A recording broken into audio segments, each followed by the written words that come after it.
Discuss, podcast bersama Dinas Kesehatan Daerah Istimewa Yogyakarta. Stroke terjadi saat pasokan darah ke otak terganggu karena penyumbatan atau pecahnya pembuluh darah. Kondisi ini menyebabkan area tertentu pada otak tidak mendapatkan suplai oksigen dan nutrisi, sehingga terjadilah kematian pada sel-sel otak. Bagaimanakah pertolongan pertama saat seseorang terkena serangan stroke? Lalu gaya hidup seperti apa yang harus diterapkan agar kita tidak terkena stroke? Kita akan memperbincangkannya dalam Discuss bersama anggota Komisi D DPRD DIY, Dr. Anda Rita Nurmastuti MPD, dan anggota Perhimpunan Spesialis Dokter Saraf Indonesia, Dr. Vega Pratiwi Putri, MSc, Spesialis Saraf.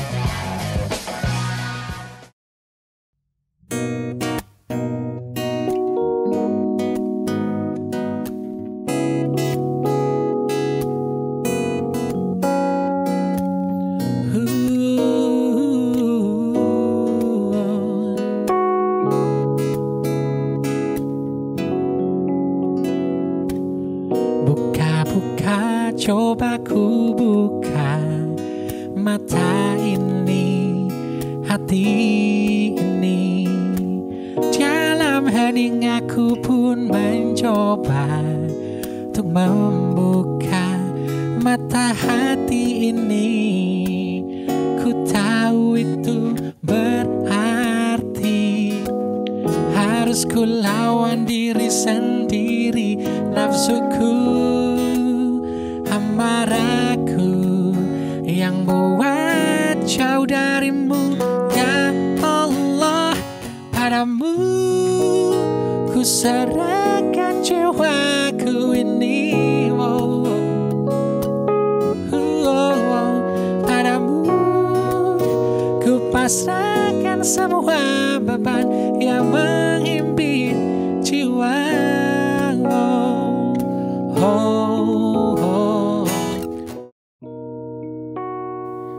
Penyakit stroke merupakan permasalahan kesehatan yang terjadi saat asupan darah menuju ke otak terganggu atau sama sekali terhenti, sehingga jaringan otak kekurangan oksigen dan nutrisi. Akibatnya, dalam hitungan menit saja, sel-sel otak mulai mati. Kondisi ini tergolong sebagai penyakit yang serius dan dapat membahayakan nyawa. Oleh sebab itu, membutuhkan pertolongan medis segera. Pertolongan yang cepat dan tepat dapat mengurangi risiko kerusakan otak dan berbagai komplikasi lainnya. Penyakit stroke terbagi menjadi 3. Yang pertama adalah stroke iskemik. Stroke ini tergolong jenis stroke yang paling banyak terjadi dibanding jenis stroke lainnya. Penyakit ini terjadi saat pembuluh darah yang terdapat di otak menyempit atau tersumbat sehingga aliran darah menuju ke otak terhambat. Yang kedua adalah stroke hemoragik, terjadi saat pembuluh darah di otak mengalami kebocoran atau pecah. Kondisi ini berawal dari pembuluh darah yang melemah, kemudian pecah dan menumpahkan darah ke sekitarnya. Kebocoran ini menyebabkan penumpukan darah yang mendorong jaringan otak di sekitarnya. Kematian atau koma panjang akan terjadi jika pendarahan terus berlanjut. Stroke hemoragik terbagi ke dalam 2 jenis. Perdarahan intracerebral, yaitu perdarahan yang muncul saat pembuluh arteri yang terdapat di kepala pecah dan menyebabkan pendarahan di dalam otak. Biasanya, kondisi ini terjadi karena tekanan darah yang tinggi. Pendarahan subarachnoid, yaitu pendarahan yang terjadi pada permukaan otak. Terdapat 3 lapisan yang melapisi otak, dan pendarahan ini terjadi antara lapisan paling dekat dengan otak dan lapisan kedua. Transient ischemic attack atau TIA, dan sering disebut juga dengan stroke ringan, adalah kekurangan darah pada sistem saraf yang berlangsung singkat. Biasanya kurang dari 24 jam atau bahkan hanya dalam beberapa menit. Kondisi ini terjadi ketika terdapat gumpalan atau pembekuan darah yang menghambat aliran darah di sistem saraf pusat. Penyumbatan darah hanya terjadi sementara, sehingga tidak menyebabkan kerusakan jaringan. Namun, kita tetap memiliki risiko lebih tinggi apabila kita pernah mengalami transient ischemic attack.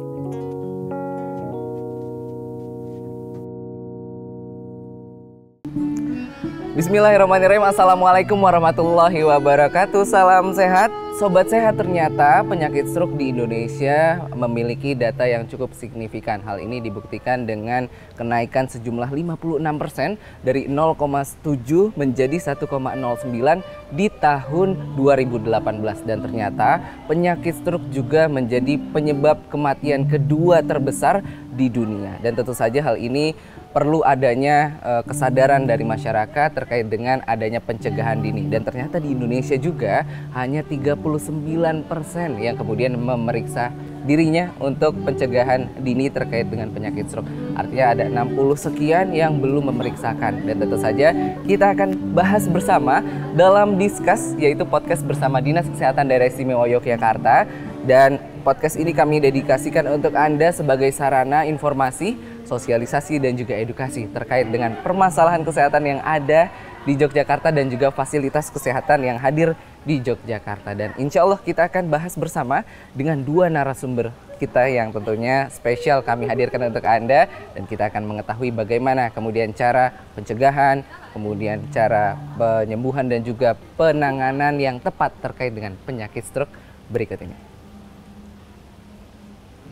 Bismillahirrahmanirrahim. Assalamualaikum warahmatullahi wabarakatuh. Salam sehat, sobat sehat. Menyapa Anda di hari ini. Semoga Anda selalu dalam keadaan sehat walafiat. Dan Anda bertemu lagi dengan saya dalam Discuss, podcast bersama Dinas Kesehatan Daerah Istimewa Yogyakarta. Podcast ini kami persembahkan untuk Anda sebagai sarana informasi, sosialisasi dan juga edukasi terkait dengan permasalahan kesehatan dan juga fasilitas kesehatan yang ada khususnya di Daerah Istimewa Yogyakarta. Dan tentu saja kami akan menghadirkan serangkaian obrolan yang menarik, dan tentu saja Anda juga boleh sharing-sharing bersama kami di sini karena setiap episodenya kami menghadirkan satu bahasan yang tentu saja ini perlu dan penting untuk kita bahas sebagai upaya untuk pencegahan dan juga bagaimana kita bisa mengobati dari setiap penyakit yang berada di keluarga kita. Dan salah satu penyakit hari ini yang akan kita bahas adalah tentang stroke. Nah, pasti sudah dengar kan tentang penyakit stroke ini yang mungkin sudah banyak kemudian kita temukan dan perlu adanya pelurusan ya, karena banyak hal yang harus kita pahami bersama mungkin terkait dengan adanya fakta dan juga mitos yang berada di masyarakat dan juga adanya cara tahapan-tahapan untuk menangani penyakit stroke. Dan kami akan membahasnya bersama dengan dua narasumber spesial kita. Di hari ini kami menyapa ada Dr. Vega dan juga Ibu Rita. Assalamualaikum. Waalaikumsalam. Selamat pagi. Selamat pagi Ibu. Saya menyapa ada Dr. Vega Pratiwi Putri, Master of Science, spesialis neurologi yang merupakan dari Perhimpunan Dokter Spesialis Saraf Indonesia. Dan juga saya menyapa ada Dr. Anda Rita Nurmastuti MPD yang merupakan anggota DPRD DIY Komisi D. Dan hari ini Ibu dan juga dokter kita akan membahas tentang stroke yang memang mungkin banyak masyarakat mengetahuinya, tapi perlu adanya edukasi yang mungkin lebih mendalam ya dok. Terkait mungkin kalau dokter Vega sendiri melihat fenomena khususnya mungkin yang ada di Yogyakarta terlebih dahulu, seperti apa sih kalau fenomena stroke di sini? Oke, jadi menarik ya karena angka stroke di Yogyakarta ini termasuk salah satu yang tinggi di Indonesia. Jadi data-data Riskesdas yang sebelumnya itu rata-rata di Yogyakarta penderita stroke itu lebih tinggi dibandingkan dengan rata-rata nasional. Jadi memang selain juga karena harapan hidup di Jogja ini tinggi, semakin orang tuanya kan semakin banyak. Dengan orang tua yang semakin banyak, mau tidak mau usia itu juga menyumbang faktor risiko ke stroke. Iya, jadi memang selain Yogyakarta ini juga angka stroke juga cukup tinggi. Yang kedua ini yang mungkin perlu kita tingkatkan adalah kesadaran masyarakat terkait dengan pentingnya deteksi dini stroke dan segera ke rumah sakitnya itu. Karena beberapa kasus ini memang yang terjadi di klinis ya Mas ya. Jadi pasien-pasien itu memang pertama kali memang belum tahu bahwa itu tuh gejala stroke gitu, tanda-tanda stroke, sehingga pasien cenderung untuk tidak langsung membawa ke rumah sakit. Padahal kalau bisa langsung ke rumah sakit itu bisa menekan waktunya, jadi pasien bisa mendapatkan penanganan lebih cepat. Jadi mungkin itu yang fenomena yang mungkin ada di Yogyakarta. Oke, apakah berarti itu dokter tadi dokter menyebutkan semakin senja usianya juga menjadi faktor. Tapi apakah juga menyerang anak-anak muda begitu? Wah iya, sekarang yang mengerikan adalah karena sekarang trennya ternyata stroke itu bergeser ke kiri ya. Ke kiri itu adalah kan lebih muda. Jadi kalau ada usia ya semakin kan 0, 1, 2, 3 sampai 60 gitu ya.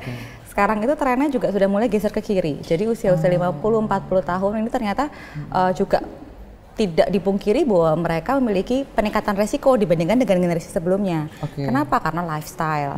Kemudian tingkat obesitas juga lebih tinggi. Anak-anak muda sekarang ya mungkin zaman dulu tipe betul. Junk food Iya, tipe pekerjaan juga beda ya Bu. Gitu. Zaman dulu kan mungkin umur-umur segitu mereka aktif fisik ya. Tapi kalau sekarang kan lebih banyak di rumah. Di depan komputer, sedentary lifestyle dengan pola makan yang kita bisa jajan junk food dimanapun kapanpun dengan harga yang murah ya Bu. Jadi itu juga salah satu pengaruh untuk dari segi faktor resiko. Baik, ini menarik ya Sobat Sehat, kita melihat ternyata faktor resiko itu semakin bergeser ke kiri. Artinya ada potensi besar juga di anak-anak muda ya. Kalau dokter Ibu Rita melihat tadi pemicunya adalah salah satunya ada konsumsi yang mungkin sembarangan ya. Kalau melihat Ibu dari karakter masyarakat Jogja, sebenarnya gaya hidup masyarakat Jogja seperti apa sih Ibu? Ya Jogja ini kan menjadi julukannya kota pelajar. Nah kalau kota pelajar ini otomatis banyak usia muda yang ada di Jogja ini. Kemudian ini kota wisata. Jadi kulineran itu sudah sangat banyak di Jogja. Kemudian anak-anak muda sekarang ini cenderung lebih senang hal-hal yang mungkin baru, ya, hal-hal yang baru. Kemudian kepraktisan mereka mengkonsumsi makanan, karena mereka rata-rata seperti kata Dr. Vega tadi, mereka itu lebih banyak di depan komputer, diam, jadi untuk mendapatkan makanan tuh dia cari-cari yang praktis. Nah ini yang harus kita edukasi, harus kita berikan pembelajaran ya, ajakan-ajakan kepada mereka untuk mungkin ya bergerak, mengkonsumsi makanan-makanan yang sehat, lebih berserat, banyak berserat, konsumsi sayur dan buah. Ini memang harus pola hidup ini harus kita biasakan mulai dari keluarga. Nah keluarga yang terdekat nomor satu adalah orang tua. Jadi ini yang harus kita ajak kepada mereka. Ini menjadi keprihatinan bahwa dokter tadi mengatakan anak muda sekarang kan kecenderungan yang terkena stroke itu adalah sudah bergeser ke anak-anak atau ke usia yang lebih muda. Nah ini harus menjadi perhatian kita, kemudian menjadi sebuah gerakan agar bisa memberikan edukasi dan ajakan-ajakan kepada mereka agar potensi-potensi anak muda terkena stroke ini menjadi lebih kecil. Apalagi dokter mengatakan datanya ini DIY ini termasuk salah satu provinsi yang tinggi Dok. Nah DIY ini berarti tidak hanya stroke saja yang tinggi, karena ada hal-hal lain seperti misalnya kesehatan yang lain. Mohon maaf, ODGJ ini termasuk tinggi juga. Nah ini kan di Jogja berarti gerakan ini harus dilakukan bersama-sama, terutama memberikan ajakan untuk berkomitmen kesadaran, karena ini nggak bisa diurus oleh dokter saja, nggak bisa diurus oleh dinas saja. Ya sosialisasi itu kan hanya sebuah upaya bahwa memberikan kepada masyarakat pengetahuan-pengetahuan, kemudian yang paling penting adalah memberikan rangsangan, tapi harus direspon oleh masyarakat ini untuk berperilaku hidup sehat. Betul, perilaku hidup sehat ini yang ternyata mulai sedikit ditinggalkan. Bergeser untuk kemudahan-kemudahan tadi ya Ibu. Nah mungkin ini kita agak keep dulu bagaimana kemudian karakter ini kemudian hadir menyuburkan stroke itu sendiri. Tapi kalau dokter sendiri menangani kasus stroke ini, sebenarnya stroke itu menyerang apa sih dok? Oke, jadi by definition dulu ya. Definisi apa sih sebenarnya stroke itu? Jadi mungkin orang sering ngomong stroke itu sakit saraf gitu. Padahal sakit saraf tuh banyak banget ya. Nggak cuma stroke. Iya, nggak cuma stroke. Jadi stroke itu suatu kondisi di mana terjadi gangguan saraf sarafnya bisa saraf otak, bisa saraf juga sumsum tulang. Intinya gangguan saraf karena adanya gangguan pembuluh darah. Jadi sumbernya adalah gangguan pembuluh darah. Sifatnya bisa karena dia disumbat atau stroke sumbatan, ada juga yang sifatnya perdarahan, jadi pembuluh darahnya pecah. Outcome-nya sama, karena pembuluh darah itu kan sumber nutrisi, sumber oksigen, sumber makanan. Kalau misalnya ada gangguan, baik itu sumbatan atau pembuluh darahnya pecah, maka fungsi saraf tadi akan terganggu. Ya, tergantung lokasinya di mana. Apakah dia di otak, otaknya sebelah mana. Jadi itu kenapa gejala stroke itu sangat berbeda-beda. Mungkin kalau jantung itu gejalanya nyeri dada ya, jelas nyeri dada. Karena organnya di sini kalau misalnya ada gejala juga nyeri dada. Tapi kalau di otak sendiri, karena setiap bagian otak itu fungsinya beda-beda, Ibu. Otak depan beda, otak yang tengah beda, otak belakang beda, maka gejala stroke itu bervariasi. Oh, beda-beda. Jadi makanya tidak semuanya hanya lumpuh saja, gitu. Tidak semua seperti itu. Jadi memang karena variabilitas dari gejala itu sendiri yang mungkin masyarakat kadang-kadang confuse, iya nggak ya ini stroke gitu. Baik, kalau mungkin Dokter Vega melihat tadi banyaknya faktor ya, ada ditemukannya mungkin di masyarakat. Seperti apa sih mungkin jenis-jenis yang biasa ditemukan di masyarakat? Faktor resiko ya berarti, faktor resiko kondisi stroke ya. Jadi misalnya kasus-kasus yang paling sering itu ya kalau stroke itu hipertensi satu. Darah tinggi ya, darah tinggi. Yang kedua diabetes. Nggak dipungkiri Jogja juga diabetesnya tinggi Bu Rita. Cukup tinggi, jadi memang selain mungkin penyuka manis juga ya. Jadi angka diabetes cukup tinggi. Terus gangguan dislipidemia atau gangguan kolesterol kalau orang awam bilangnya. Yang ketiga, yang keempat penyakit jantung. Jadi nggak dipungkiri bahwa orang-orang yang memiliki penyakit jantung bisa resiko stroke. Jadi baik yang jantungnya karena sumbatan maupun jantungnya karena gangguan irama. Terus yang selanjutnya lifestyle. Lifestyle itu berkaitan nanti ujung-ujungnya dengan obesitas, merokok, konsumsi alkohol, ya. Dan jangan salah, stres fisik dan psikis juga sangat berpengaruh di sini. Makanya pasien-pasien yang dengan gangguan tidur jangka panjang itu juga memiliki resiko terkena stroke. Jadi sangat multifaktorial dan satu orang ini bisa memiliki 2 sampai 3. Jadi orang-orang pasien yang datang ke saya gitu ya, misalnya dengan kasus-kasus stroke tidak cuma hipertensi biasanya. 2 sampai 3 penyebab tadi ya. Biasanya juga obesitas, merokok, darah tinggi misalnya. Jadi kondisi itu punya satu aja sudah meningkat. Kalau punya banyak berarti kan dimultiplikasi untuk faktor resikonya. Baik, gitu. Mungkin kalau Ibu Rita juga pernah mendengar ya Bu, ada stroke ringan, stroke berat ya Bu ya. Nah kalau di masyarakat itu gambarannya seperti apa sih? Memang ada ya stroke ringan, stroke berat begitu? Nah itu dia, kan asumsi masyarakat. Kalau saya malah dengar dari masyarakat gimana yang berarti mungkin saya akan kasih info sedikit terkait dengan itu. Oke, baik. Dari masyarakat dulu dari ya masyarakat Dok, berarti dulu. saya ya. Iya, mungkin yang pemahaman secara umumnya Ibu. Saya malah jadi penasaran. Kan, karena ada di seorang dewan, itu kan memang bertemu dengan masyarakat. Jadi kalau ditanya, ini stroke ringan, kenapa? Tiba-tiba tangannya nggak bisa bergerak gitu ya, sebelah kanan, mungkin bangun tidur nggak bisa. Atau ada pipi misalnya ya, senyumnya senyumnya kok nggak simetris. Nah, nanti sembuh sendiri. Kadang-kadang kan saya sendiri secara medis mungkin agak kurang paham.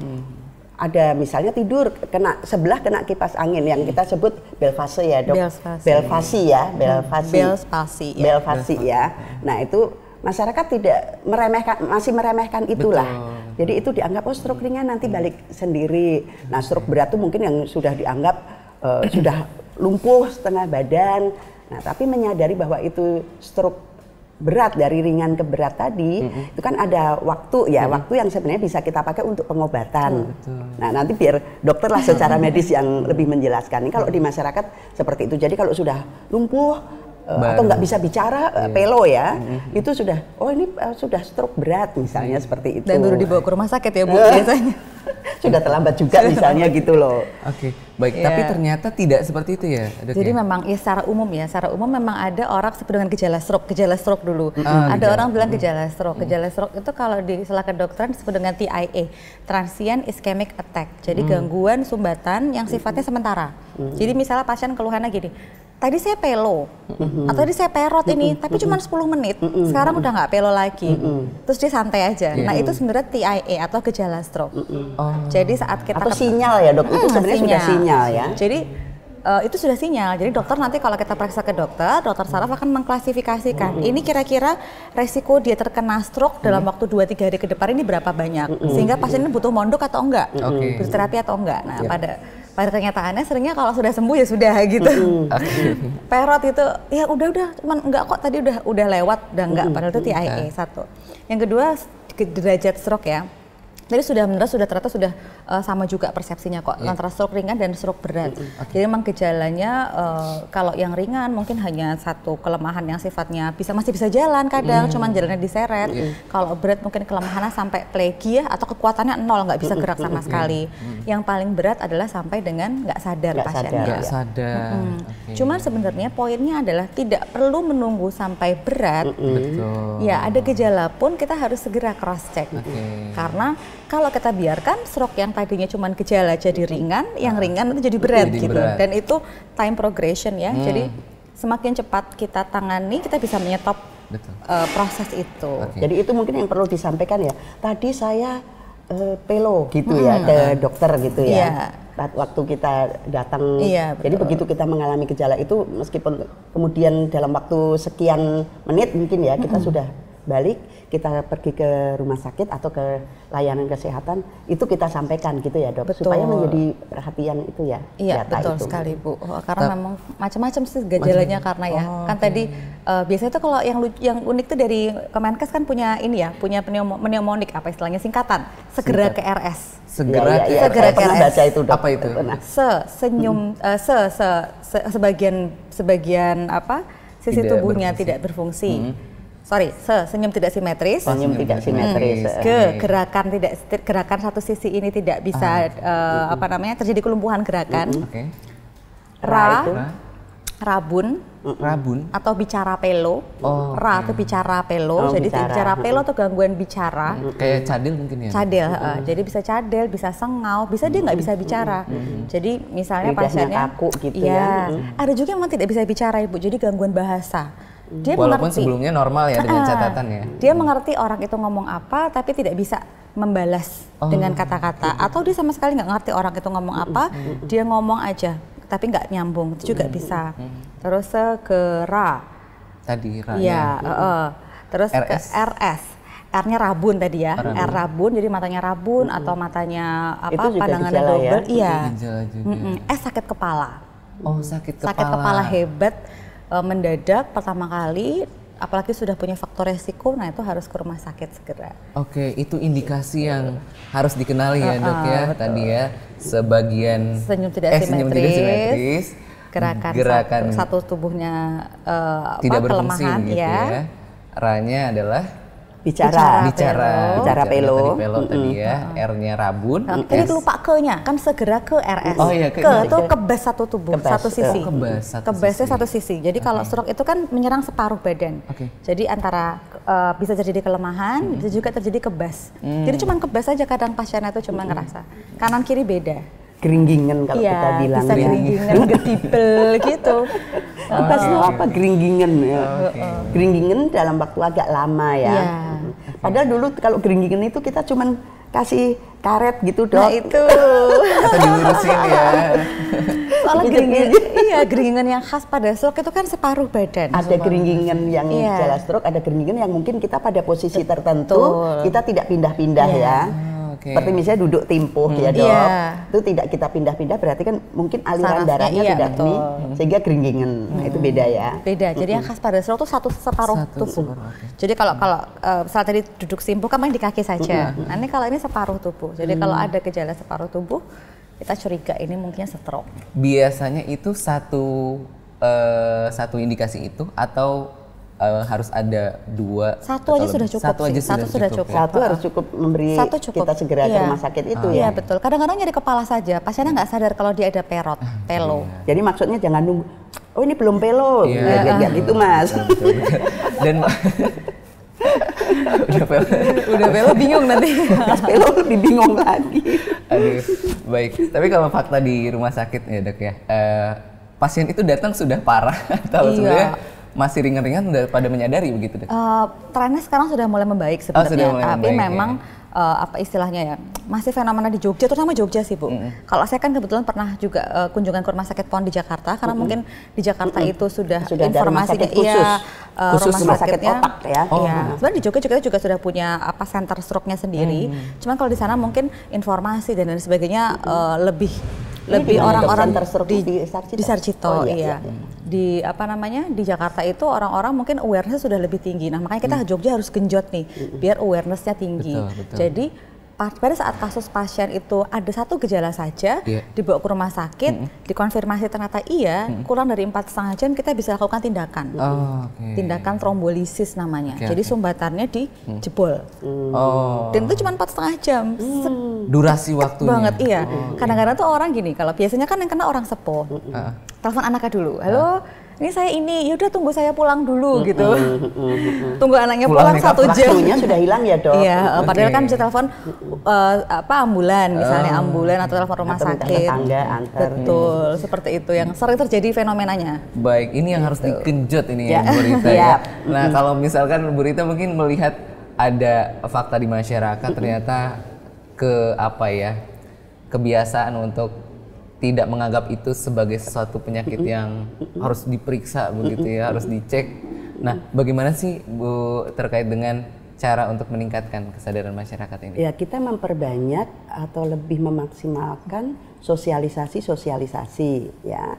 Nah, ini perlu dinas ini adalah yang punya usulan-usulan, atau nanti kan dinas ini lihat prioritas mana ini. Kita kan lebih efisien ya dok, lebih efisien, efektif dan efisien mencegah daripada orang itu sudah sakit. Nah mencegahnya itu diantaranya yang memberikan sosialisasi, kemudian mengajak masyarakat untuk berkomitmen terutama pada diri sendiri ya. Nah sosialisasi ini harus menyasar ke banyak pihak, karena nggak mungkin hanya dinas saja.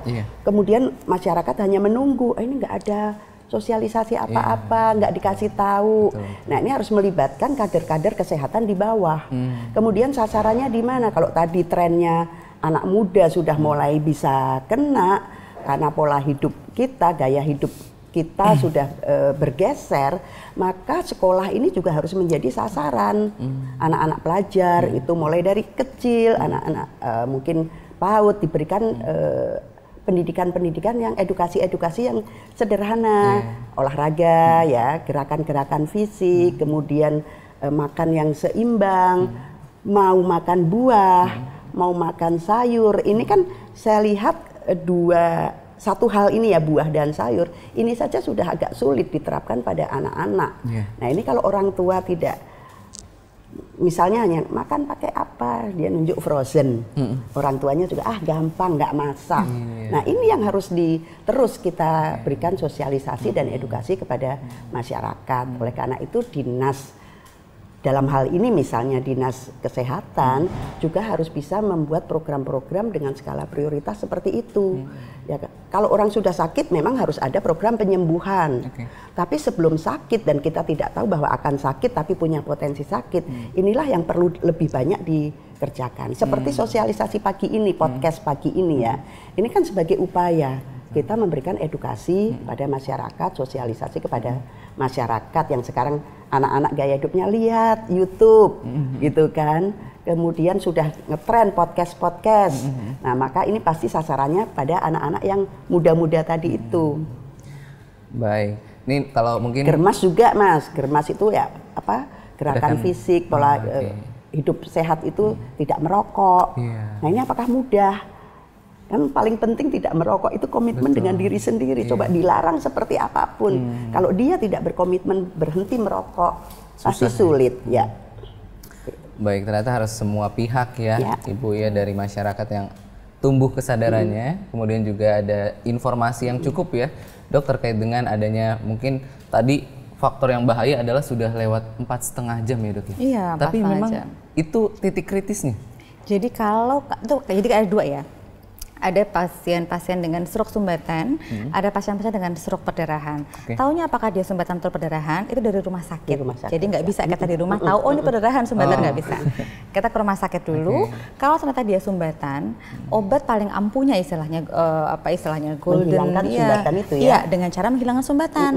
Caranya apa? Dikasih obat, cuman obatnya itu hanya bisa diberikan itu dalam waktu 4,5 jam. Saat onset, padahal sampai di rumah sakit itu pasien masih harus ditanya-tanya, masih harus diperiksa, masih harus diperiksa CT scan kepala, dan itu butuh waktu. Jadi datang pada saat 4 jam aja sudah terlambat. Sudah pasti nakesnya juga in a rush gitu ya, sangat sulit. Jadi memang sooner better. Jadi 1 jam langsung bawa ke rumah sakit, periksa, kalau sehat kan pulang ya. Tapi kalau misalnya ada apa-apa, kita bisa lakukan tindakan dalam waktu 4,5 jam itu, walaupun gejalanya ringan. Nah kadang-kadang gini, mohon maaf ya dok, di masyarakat tuh bawa ke klinik dulu misalnya gitu ya, sudah ada gejala bawa ke klinik, atau sebutlah kalau puskesmas kan ada waktu bukanya ya dok, misalnya malam kan sudah tidak buka ya. Nah misalnya dia ke klinik, nah di klinik ini kan alat-alat belum tentu semua klinik ini peralatan lengkap. Nah, kita kan sudah kehilangan waktu dulu. Gimana itu dok sarannya? Ya, jadi karena memang terutama untungnya Jogja ya. Kalau Jogja ini kan alhamdulillah masih ya, jaraknya masih mudah terjangkau ya. Betul. Jadi ada kabupaten kota itu juga rumah sakit sudah banyak. Sudah banyak, betul. Sebenarnya Ya. jadi memang masyarakat diedukasi untuk bisa memilih. Kalau misalnya ada gejala-gejala ke arah stroke, perginya itu ke UGD. UGD ya. Jadi misalnya ada gejala stroke, karena stroke itu kan sifatnya darurat. Ya, darurat.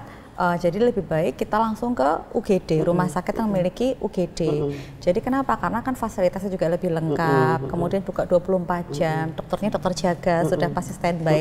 Mungkin kalau di puskesmas tidak semuanya ada jaga sampai 24 jam. Jadi takutnya udah ke sana tutup gitu. Padahal kita harus segerakan ke rumah sakit yang ada IGD, ke rumah sakit ya. Ke rumah sakit dulu.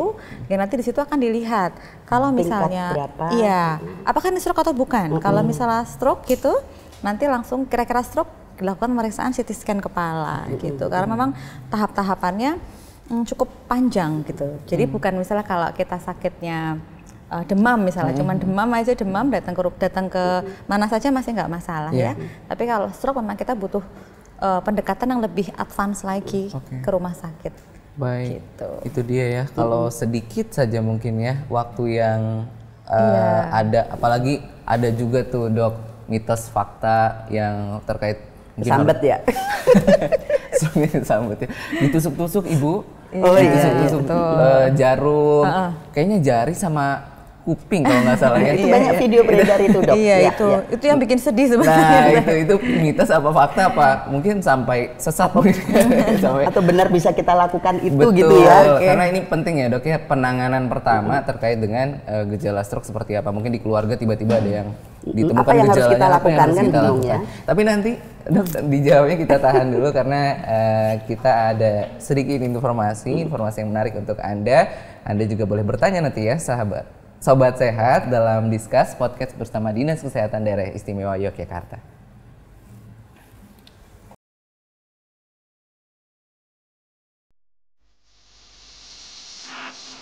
Data statistik stroke di dunia menyatakan sekitar 15 juta orang di dunia mengalami stroke setiap tahunnya, dan 1 dari 6 orang di seluruh dunia akan mengalami stroke dalam hidup mereka. Kejadian stroke di dunia pada tahun 2010 menurut American Heart Association atau AHA tahun 2015 sebanyak 33 juta dengan 16,9 juta orang yang terkena serangan stroke pertama. Angka kejadian stroke di Indonesia berdasarkan hasil riset kesehatan dasar atau Riskesdas tahun 2013 menunjukkan bahwa prevalensi stroke di Indonesia berdasarkan diagnosis tenaga kesehatan sebesar 7,0 per mil dan yang berdasarkan diagnosis tenaga kesehatan atau gejala sebesar 12,1 per mil. Total, sebanyak 57,9% kejadian stroke telah terdiagnosis oleh tenaga kesehatan. Provinsi Daerah Istimewa Yogyakarta menduduki urutan kedua kejadian stroke. Yang terbanyak yaitu dengan prevalensi stroke berdasarkan diagnosis tenaga kesehatan, yaitu 10,3% dan berdasarkan terdiagnosis tenaga kesehatan. Dan gejala tertinggi 16,9%. Stroke menjadi penyebab utama kecacatan pada orang dewasa. Kecacatan menetap terjadi karena penderita tidak diberi rehabilitasi dengan baik. Kecacatan terjadi mungkin disebabkan keluarga seringkali memanjakan penderita dengan membantu penderita secara berlebihan dan membiarkan penderita terbaring pasif, menunggu kondisinya menjadi lebih baik. Untuk itu, diperlukan rehabilitasi segera, dan tujuan rehabilitasi tersebut yaitu untuk membantu pasien pasca stroke menjadi mandiri lagi dan dapat memperoleh kualitas hidup yang lebih baik. Rehabilitasi harus segera dimulai ketika seluruh kondisi pasien stroke sudah stabil, yaitu terkadang 24 hingga 48 jam setelah stroke terjadi. Pelayanan untuk rehabilitasi telah diatur dalam Peraturan Menteri Kesehatan Republik Indonesia Nomor 65 Tahun 2015 tentang Standar Pelayanan Fisioterapi. Pelayanan tersebut dikembangkan dalam promotif, preventif, kuratif, dan rehabilitatif yang bersifat umum maupun kekhususan. Pada berbagai tingkat fasilitas kesehatan seperti puskesmas, rumah sakit umum, rumah sakit khusus, dan di tempat praktik mandiri. Adanya peraturan tersebut akan membuat pelayanan rehabilitasi yang diberikan kepada individu akan mengacu pada standar atau pedoman sesuai ilmu pengetahuan teknologi, fisioterapi secara aman, bermutu, efektif, dan efisien.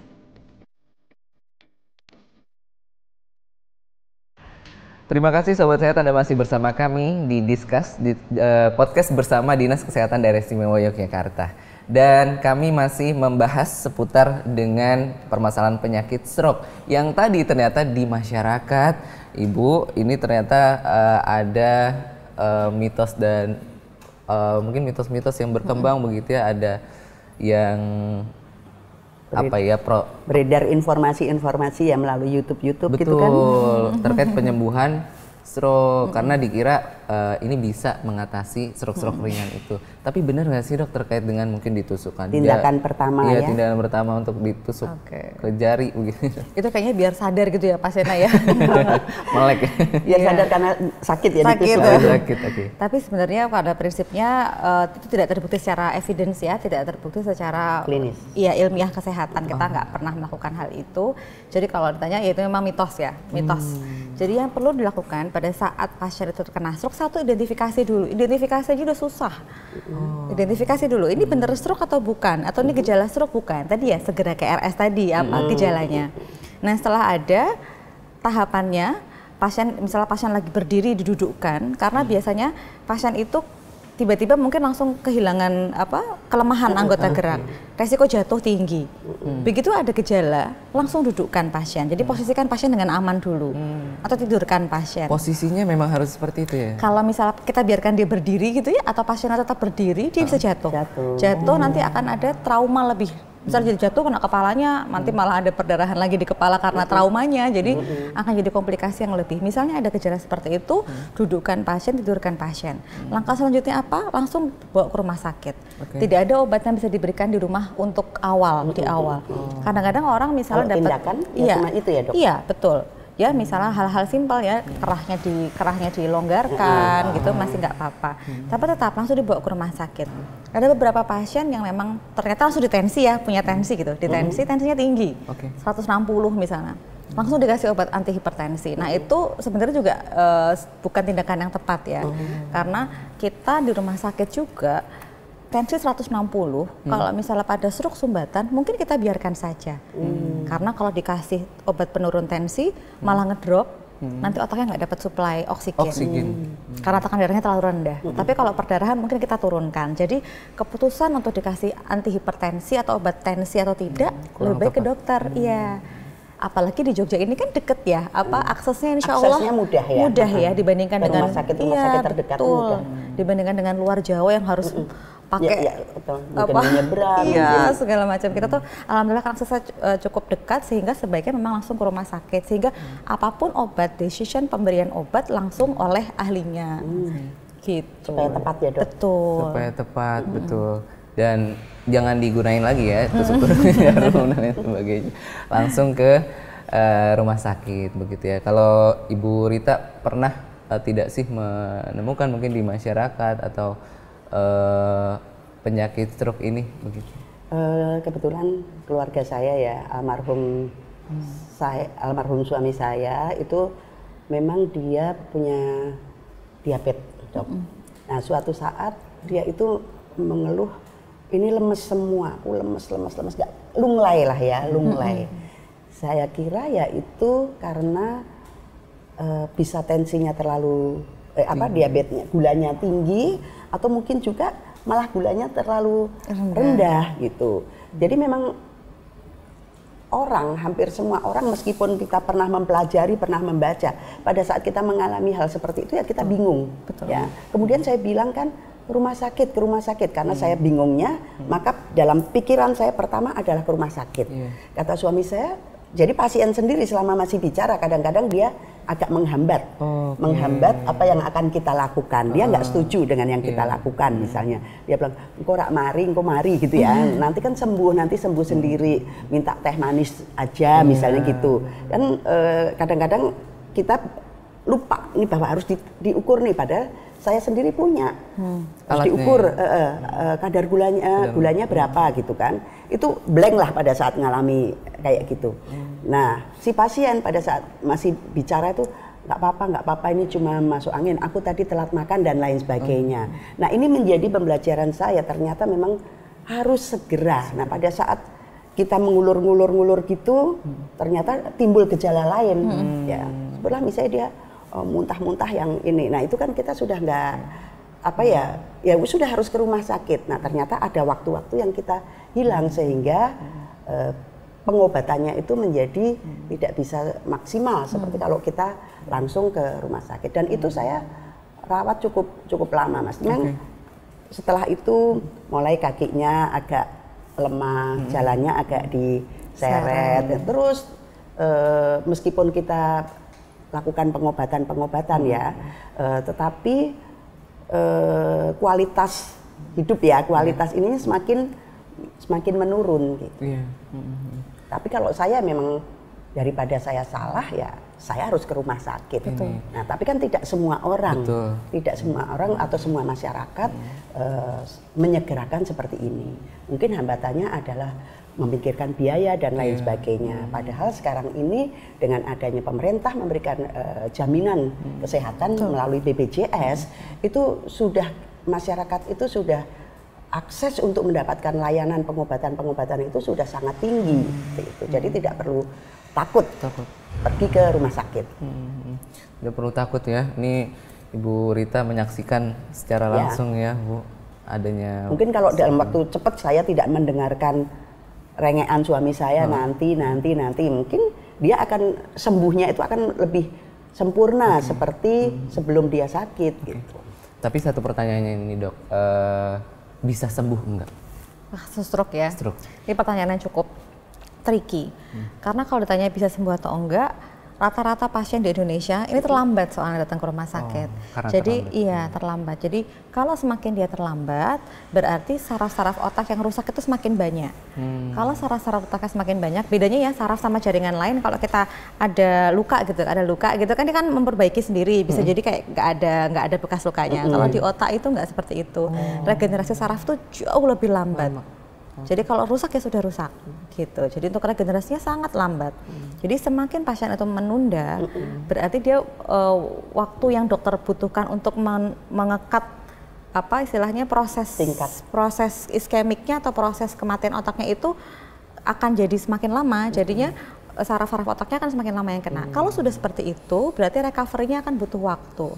Kebanyakan pasien stroke memang setelah mengalami stroke itu ada sequelnya. Sequel itu gejala sisa.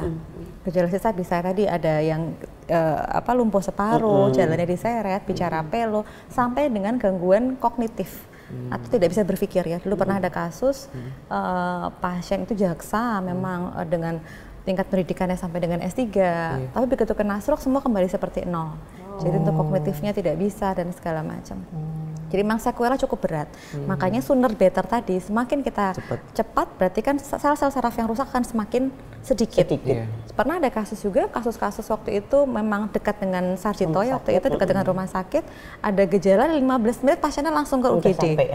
Langsung ke UGD, kemudian dilakukan tadi tindakan ternyata sumbatan ya, dilakukan trombolisis, alhamdulillah sequelnya hanya sedikit pelo, tapi yang lainnya normal. Nah, ada juga yang benar-benar sempurna tidak ada gejala juga ada. Jadi tergantung dari mana seberapa cepat kita melakukan penanganan itu pada pasien-pasien stroke. Semakin cepat, semakin baik. Iya, time is brain katanya. Oke. Dan tentu ini dok, tadi ya yang saya baru tahu saya pribadi ya, harus dikondisikan tubuhnya dan lain sebagainya. Kan kalau orang udah panik ya dok ya, itu udah bawa naik motor biar cepet ke mana, ke rumah sakit. Itu boleh nggak sih dok? Atau sebenarnya harus ditidurin terus nggak dikasih apa-apa? Tricky juga ya sebenarnya ya. Kalau ditanyain boleh atau enggak secara safety agak menyeramkan ya, karena pasien stroke itu kelemahan. Keseimbangannya juga sudah bisa jadi itu jatuh nanti di jalan gitu. Tapi kalaupun memang ternyata ya kita nggak tahu ya kondisi ekonomi orang kan berbeda-beda dengan masih memungkinkan didampingi, tapi memang cukup tricky ya sebenarnya, cukup kalau misalnya hanya pelo-pelo sedikit saja, misalnya hanya pelo saja ke rumah sakit dia masih bisa jalan, oke nggak masalah kita antar naik motor. Tapi kalau pasien tergantung juga jaraknya mungkin ya dok ya. Kalau cuma sekitar 500 meter gitu daripada kita nunggu lama gitu. Tapi kalau misalnya menempuh jarak yang membutuhkan waktu, resiko jatuh di jalan dan lain sebagainya itu yang mungkin lebih baik telepon ambulan. Oke. Ini fasilitas kesehatan terkait dengan ambulan ini, Ibu mungkin apakah sebenarnya sudah ada fasilitasi khusus begitu ya, entah bukan dari rumah sakit atau mungkin dari Pemda sendiri atau dari mana yang bisa kita kontak ini? Sekarang sudah banyak ya, apa ya namanya ya, kalau di kami itu biasanya namanya Baguna ya, di fraksi kami ya. Bahkan secara personal itu sudah banyak yang memiliki ambulans. Nah ini tinggal kita umumkan kepada masyarakat, karena untuk menunggu di rumah sakit juga punya keterbatasan, yang dilayani lebih banyak. Maka waktu saya mau menjadi dewan pertama ya, hal pertama yang saya lakukan adalah saya punya ambulans. Dan ambulans saya ini bukan kampanye, bukan apa ya, tetapi ini bagian dari komitmen melayani masyarakat. Saya jadi atau tidak jadi dewan, saya punya ambulans supaya apa? Di sisa usia saya itu, saya bisa melakukan hal-hal yang bermanfaat untuk masyarakat. Ya, jadi ambulans saya ini saya beri nomor saya atau nomor keluarga, ya, itu saya informasikan ke masyarakat untuk bisa mengakses ambulans saya secara free, karena memang tujuannya adalah sosial. Nah, saya rasa tidak cuma saya, banyak lah ya yang mempunyai fasilitas-fasilitas seperti itu. Seperti kantor kami misalnya, perwakilan dari kami itu satu harus punya ambulans. Nah, sebentar kalau punya satu ini supaya orang-orang terdekat, masyarakat terdekat itu bisa mengakses. Dan saya lihat ini sudah banyak Mas yang memiliki fasilitas, menyediakan fasilitas-fasilitas seperti itu. Sudah banyak kok. Sudah banyak. Bahkan mungkin level komunitas ya, Ibu. Dan dibolehkan ya kalau itu ya, kalau ambulans itu. Ini kan apa ya, tujuannya sosial ya. Masa kita mau ini sosial masih dilarang-larang dan tidak ada embel-embel apa-apa kan. Murni sebuah kepedulian untuk masyarakat gitu. Baik.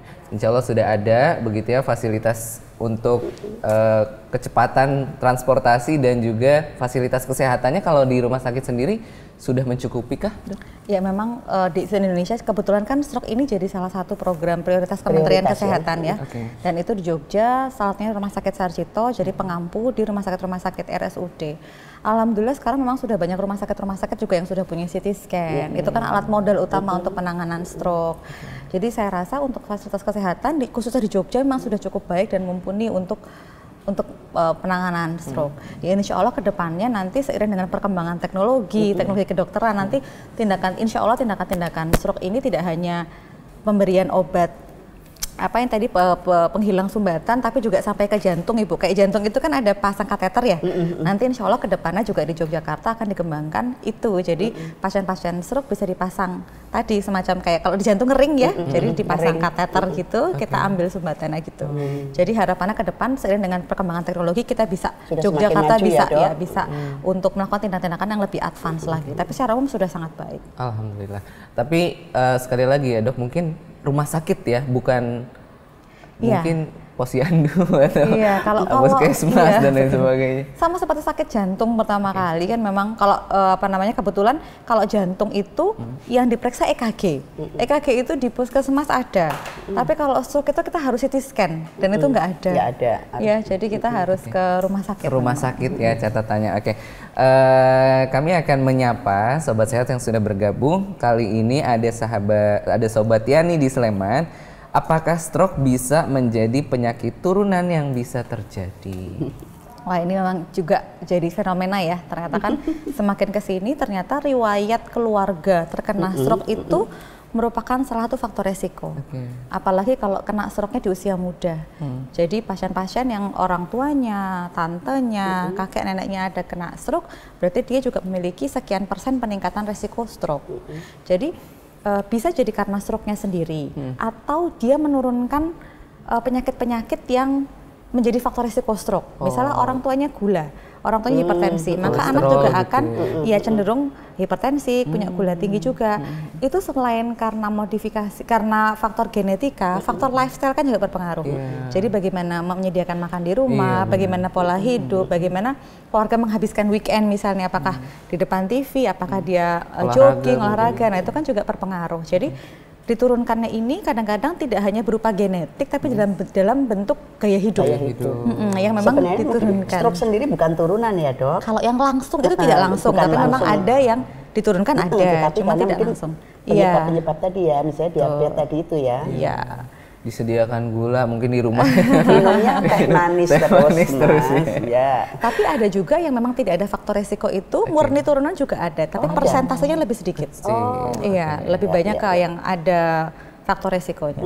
Kalau dulu ada kasus di pasien dari Purworejo itu satu keluarga, stroke usia 40 tahunan, jadi kakak, adik, dan maka riwayat keluarga itu juga pasti ditanya ya, Dok, waktu kita ke rumah sakit. Jadi jangan ini ya, kalau ke rumah sakit itu kadang-kadang suka bolak-balik ditanya gitu ya, makanya kita butuh informasi. Iya, betul. Sampai nanya tante omnya, karena kita butuh tahu. Jangan bilang nanti takut ketahuan keluarganya pada sakit ini gitu kan. Padahal jangan dijawab gitu, jangan jujur gitu kan. Kalau kita nggak akan upload ke sosmed ya, kita nulis di rekam medis. Ini dokter kepo banget sih.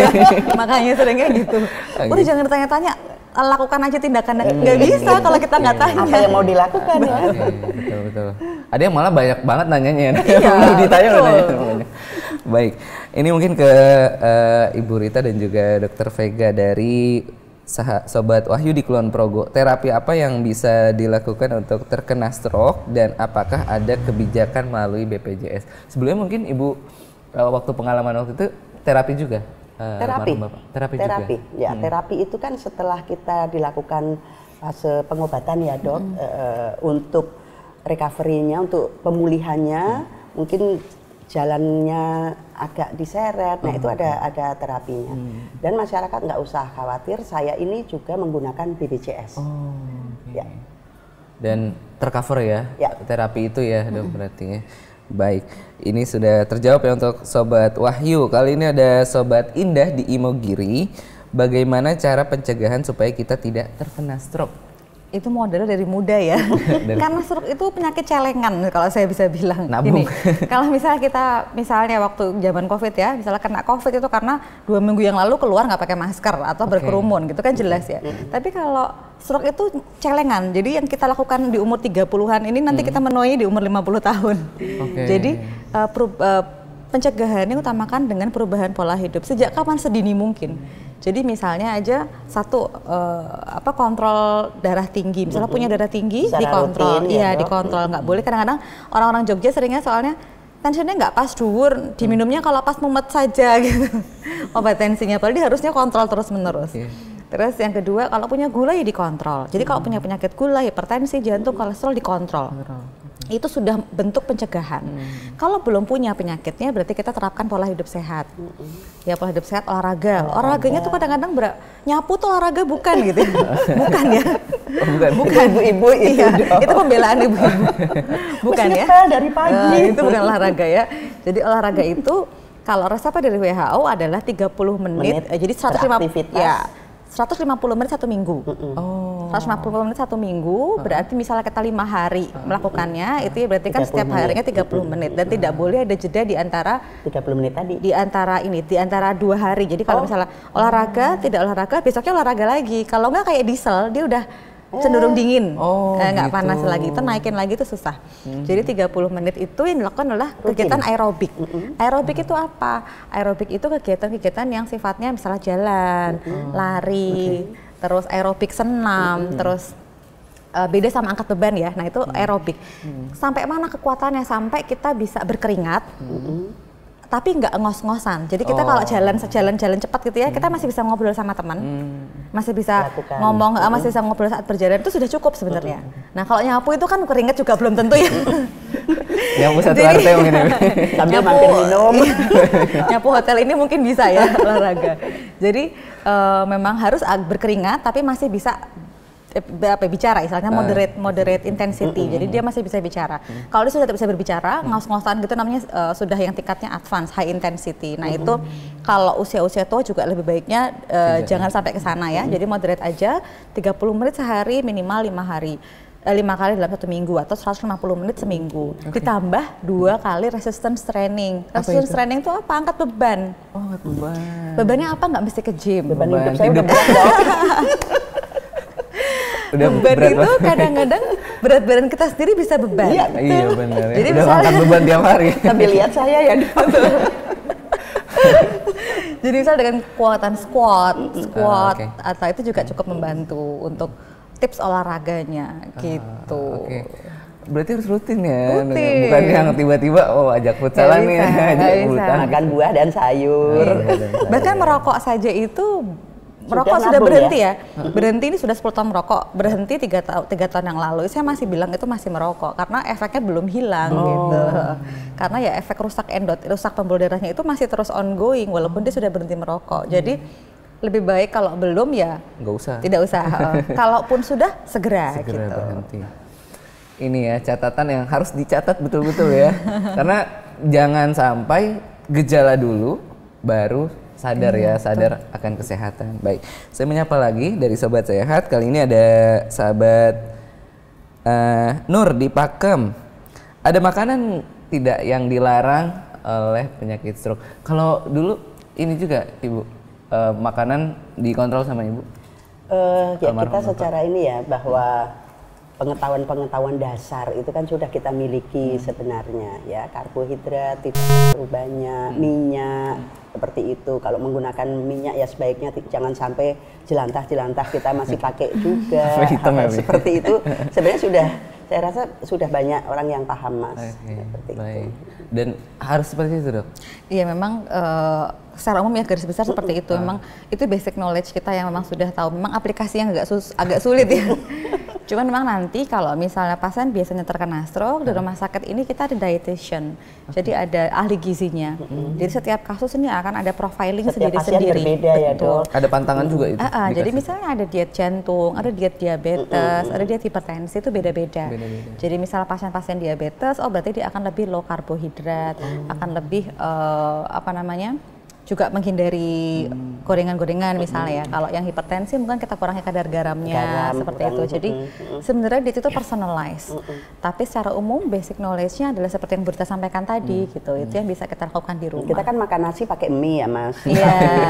Mie goreng lagi ya Bu. Tambah kerupuk. Tambah kerupuk. Enak sih sebenarnya ya, tapi bahaya. Oke.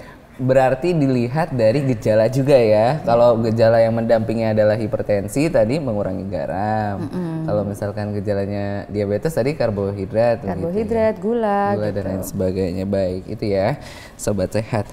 Dari sahabat Ines, dari Sobat Ines di Depok, tips untuk generasi sekarang yang aktivitasnya sering di tempat, seringnya duduk, ngadep laptop berjam-jam ini Dok. Ini juga self reflection ya untuk saya sendiri ya. Jadi memang disempatkan, diniatkan, komitmen nomor satu. Bahwa nanti setelah mungkin generasi muda usia 20 tahun itu nggak akan kerasa kalau dia itu nggak fit. Tapi setelah dia 30 tahun ke atas akan kerasa banget kalau dia itu nggak fit. Dan begitu nggak fit dia akan kehilangan produktivitasnya. Yang lemas, lungkrah, nggak konsentrasi gitu kan. Dan itu sebenarnya kalau diperbaiki, ternyata memperbaiki lifestyle, ternyata itu ada impact jangka panjangnya ya, misalnya mencegah stroke tadi. Tapi dimulai dari hal-hal ini. Tipsnya adalah sempatkan. Percaya nggak, kita lakukan jadi 30 menit sehari tadi itu sebenarnya bisa dipecah minimal 10 menit.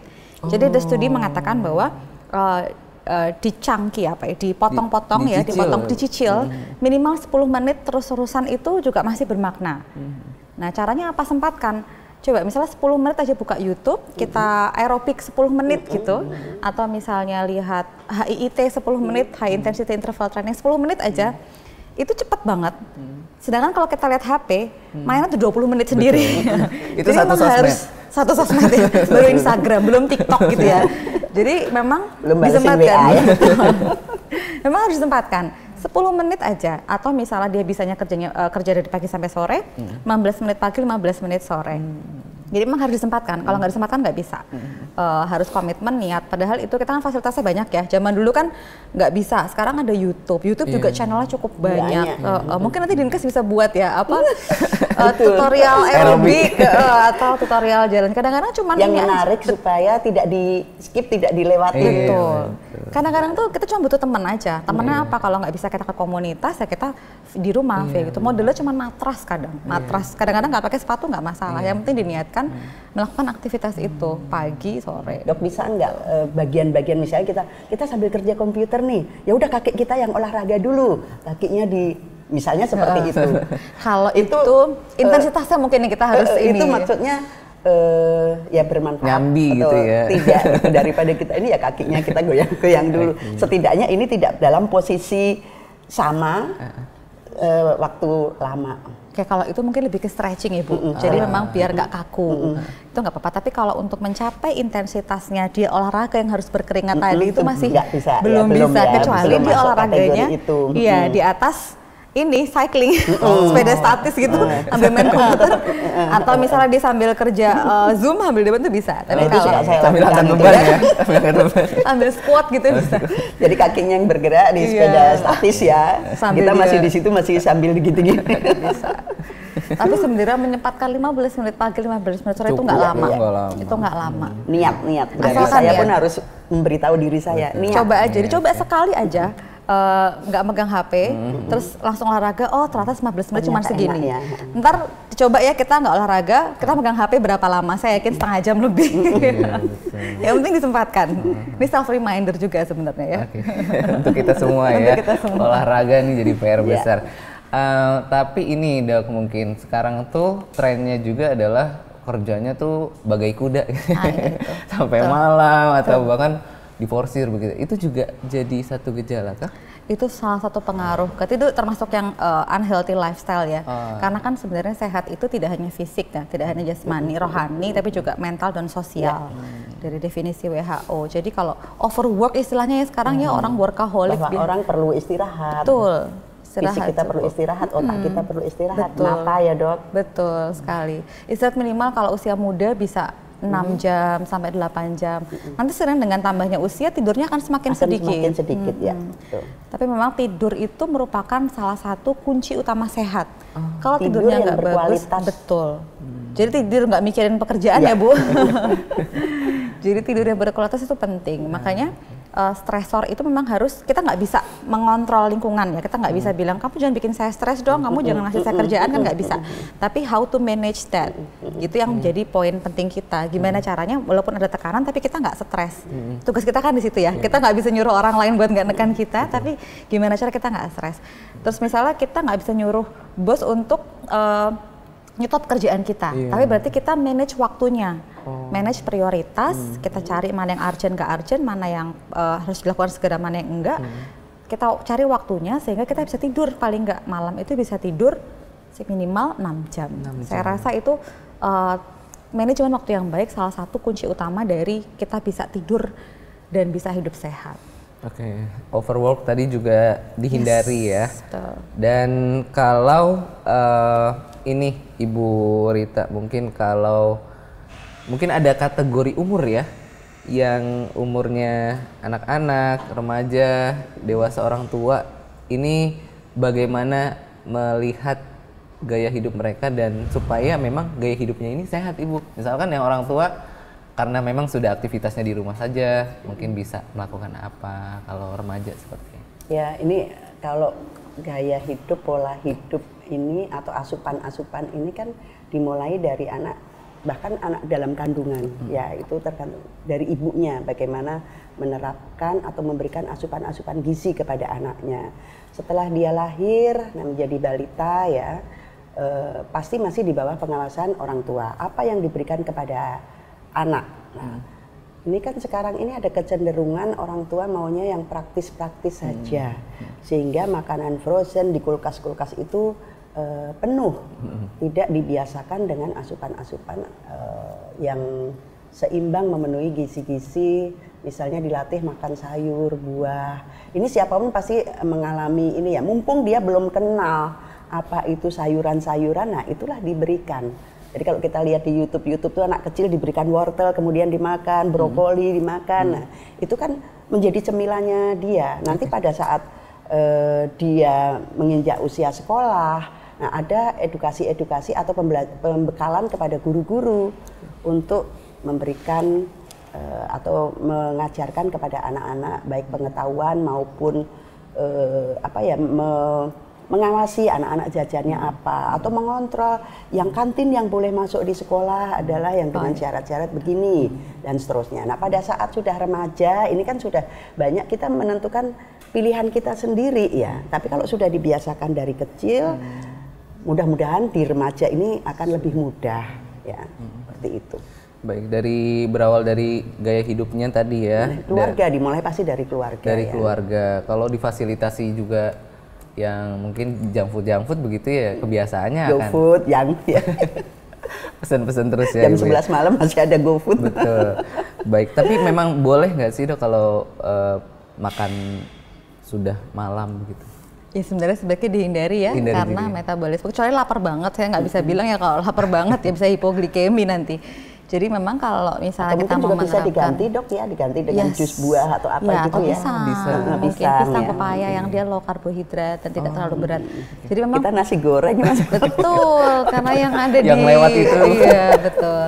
Nah, sebenarnya pengaturan jam makan itu juga penting. Jadi kalau misalnya bisa sebelum, karena kan kalau misalnya tidur kan metabolismenya juga pasti akan lebih rendah dibandingin saat kita beraktivitas. Jadi kalau kita makan sebelum tidur ya nimbun aja, nanti akan nimbun kalori terus yang akan berakibat pada peningkatan berat badan, obesitas, ujung-ujungnya juga ke stroke lagi, jantung lagi gitu ya. Jadi memang pengaturan jam makan itu memang jadi kunci utama. Jadi kalau misalnya bisa sebelum jam 7 sudah makan, ya paling enggak 2 jam sampai 3 jam sebelum waktu tidur kita sudah tidak makan. Itu membantu. Kalau yang ringan-ringan seperti misalnya kalau orang tua kadang-kadang tidak bisa tidur, bisa minum susu hangat gitu masih nggak masalah. Tapi biasanya makan-makan yang besar, nasi gitu kita coba sebelum lebih awal menutupnya lebih awal. Baik, itu dia. Semoga jadi satu guidance untuk kita juga ya. Kali ini ada Sobat Siti di Jalan Magelang. Dari Dinas Kesehatan ataupun pemerintah sosialisasi selain germas apa saja mungkin Bu yang supaya peningkatan kesehatan? Banyak sih. Selain kita mengadakan senam massal misalnya ya, kita mengedukasi dari temanya berbeda-beda ya. Temanya berbeda-beda tapi ujung-ujungnya kesehatan gitu ya. Kesehatan apapun kan dalam ini. Kita menyasar ke sekolah-sekolah dengan kesehatan reproduksi, kemudian pendewasaan usia perkawinan dan lain-lain ya. Itu banyak dari dinas-dinas yang kita lakukan seperti itu. Kemudian kita kan tidak bisa hanya berharap pada dinas. Sebenarnya dinas ini memberikan stimulus ya, pancingan-pancingan lah. Nah ini di tingkat-tingkat RT, RW itu Pak Dukuh atau Bu Dukuh ya, ibu-ibu PKK ini harus lebih rajin lagi menggerakkan masyarakat-masyarakatnya untuk kegiatan-kegiatan atau pola hidup sehat seperti itu. Banyak Mas, itu sasarannya banyak. Kita menyasar di bermacam kalangan ya, baik sekolah, tokoh masyarakat ataupun aparat-aparat struktural pemerintah desa. Baik, harapannya adalah dengan adanya layanan ini menjadi satu angka penekanan begitu ya Ibu terkait dengan penyakit stroke. Mungkin ini jadi satu himbauan dari Ibu Rita sekaligus pesan begitu ya Ibu di akhir kebersamaan kita supaya masyarakat kemudian punya gaya hidup sehat untuk menekan angka penyakit stroke ini. Ya, saya mengajak semua masyarakat untuk berpola hidup sehat, lakukan gerakan-gerakan olahraga-olahraga yang bisa kita lakukan di rumah atau sekitar rumah kita. Pada saat kita mungkin tidak punya motivasi atau semangat, maka ajak teman-teman di sekitar kita, ibu-ibu PKK dan lain sebagainya. Mungkin itu bisa dilakukan seminggu sekali, ya tiap Sabtu ataupun tiap Minggu. Tetapi secara personal kita pribadi harus melakukan secara rutin seperti yang tadi dokter sampaikan ya. Itu pun akan berlaku kepada saya. Saya harus berkomitmen pada saya untuk melakukan hal-hal seperti pencegahan-pencegahan untuk sakit stroke dan lain-lain. Pada pagi ini bahasanya stroke ya, kita fokus pada stroke ya. Saya rasa seperti itu. Kemudian jika ada gejala yang muncul pada keluarga kita, mudah-mudahan sih tidak ada, tapi jika ada maka segerakan ke rumah sakit terdekat, ke IGD, supaya tidak kita salah melakukan tindakan-tindakan kita sendiri. Betul, harus segera dan melakukan pola hidup sehat.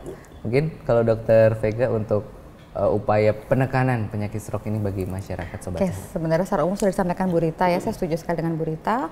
Kenali gejala stroke, teman-teman semua harus, sobat saya semua harus paham apa itu gejala stroke, tadi segera ke rumah sakit. Kemudian setelah tahu gejala stroke, siapapun yang ada di sekitarnya, bawalah ke rumah sakit segera. Itu adalah kunci keberhasilan kita penanganan stroke, baik dari dalam istilahnya dari skup yang kecil sampai dengan skup nasional. Karena kalau kita tidak memulai, siapa lagi yang akan memulai ya. Jadi buat remaja-remaja, anak-anak muda sekarang, ayo kita belajar mengenali stroke, karena kita berada pada lingkungan dengan tingkat penyakit stroke yang cukup tinggi. Ada orang tua, ada kakek, nenek, mungkin kita di kampus ada dosen, ada yang dan lain sebagainya mungkin bisa terkena stroke. Jadi kenali gejala stroke dan bawalah ke rumah sakit. Kemudian selanjutnya juga yang penting adalah teman-teman paham bahwa time is brain. Jadi kalau kita mau menyelamatkan otak kita, pertimbangkan waktu.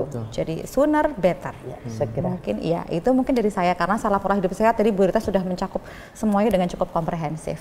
Baik, terima kasih Dokter Vega dan juga Ibu Rita atas kesempatan waktunya, banyak sekali ilmu yang kita diskusikan di hari ini dan selamat melanjutkan aktivitasnya. Sehat-sehat Dokter Ibu Rita. Dan tentu saja Sobat Sehat, terima kasih juga untuk Anda yang sudah senantiasa terus menyimak discuss di setiap episodenya. Kita sudah mendapatkan begitu ya ilmu yang sangat banyak tadi dari Dokter Vega dan juga Ibu Rita, bagaimana kemudian kesadaran pola hidup sehat yang harus kita kemudian terus edukasi di keluarga kita, dan penanganan yang tepat begitu ya menjadi satu kunci keberhasilan penanganan dari penyakit stroke itu sendiri. Terima kasih Sobat Sehat, dan tentu saja discuss ini tidak hanya hadir untuk Anda, tapi untuk seluruh masyarakat di Yogyakarta maupun di seluruh Indonesia, dan kami hadir untuk Anda sebagai sarana edukasi, sosialisasi dan juga promosi terkait dengan permasalahan kesehatan dan juga fasilitas kesehatan yang berada di daerah istimewa Yogyakarta. Nizam Fadli dan seluruh kru yang bertugas mohon izin pamit undur diri. Salam sehat. Wassalamualaikum warahmatullahi wabarakatuh. Waalaikumsalam warahmatullahi wabarakatuh. Bagaimana Sobat Sehat? Menarik bukan perbincangan kita di hari ini, bagaimana kemudian penyakit stroke ini bisa kita kenali dan juga bisa kita atasi dengan cepat dan juga tepat.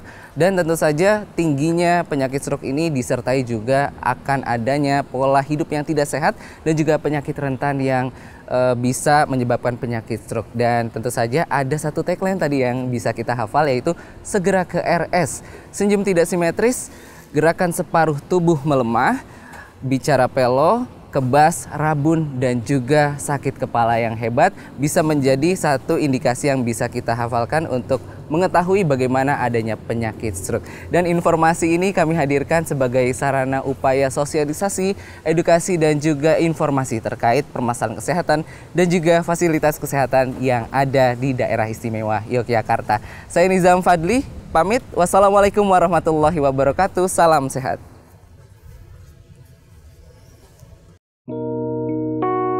Gejala stroke cenderung terjadi secara tiba-tiba dan hanya selalu menyerang satu sisi bagian tubuh saja. Hal ini semakin memburuk dalam jangka waktu 24-72 jam. Gejala yang biasa terjadi termasuk sakit kepala tiba-tiba, kehilangan keseimbangan, bermasalah dengan berjalan, kelelahan, kehilangan kesadaran atau koma, vertigo dan pusing, penglihatan yang buram dan menghitam, kelemahan atau mati rasa pada satu sisi bagian tubuh di wajah, tangan, dan kaki, adanya masalah dengan berbicara dan juga pendengaran. Saat kita mengalami gejala stroke, seperti mati rasa, tidak berdaya, atau perasaan seperti kesemutan dan muncul tiba-tiba, atau kehilangan kemampuan untuk menggerakkan wajah, lengan, atau kaki, terutama jika terjadi hanya pada satu sisi tubuh saja. Terjadinya perubahan penglihatan secara tiba-tiba, susah bahkan tidak dapat berbicara, pusing secara tiba-tiba, dan mengalami kesulitan dalam memahami kalimat sederhana, bermasalah dengan berjalan dan menyeimbangkan badan, rasa sakit kepala yang parah dan tidak pernah dirasakan sebelumnya. Maka, kita wajib segera mendatangi fasilitas kesehatan terdekat untuk segera diberikan pertolongan. Untuk mencegah terserang stroke, maka hal yang perlu kita lakukan adalah mengonsumsi makanan bergizi dengan gizi seimbang, menghindari asupan garam yang berlebih, karena menurut Kementerian Kesehatan Republik Indonesia, batas konsumsi garam per orang yaitu tidak lebih dari 2000 mg sehari. Berhenti merokok, olahraga secara rutin, melakukan diet, mengobati diabetes bagi penderitanya, melakukan pemeriksaan kesehatan secara rutin, serta mengendalikan emosi yang terjadi.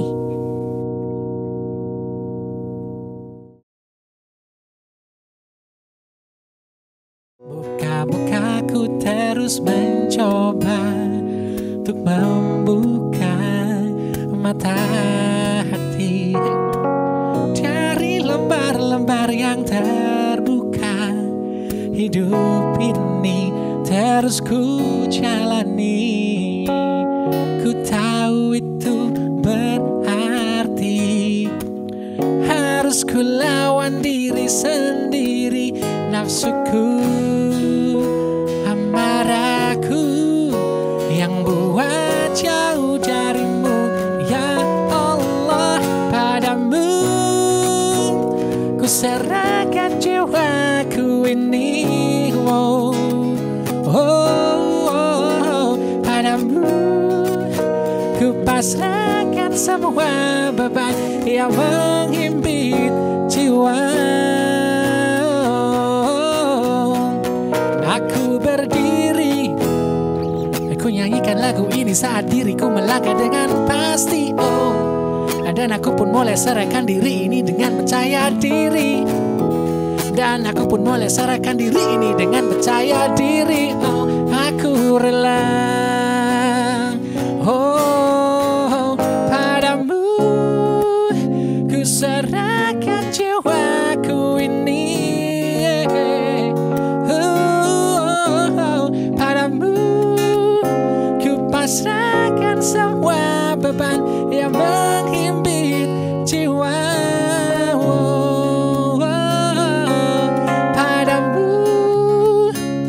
Serahkan jiwaku ini.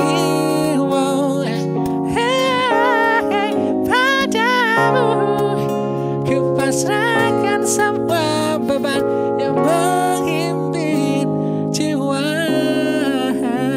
Oh, oh.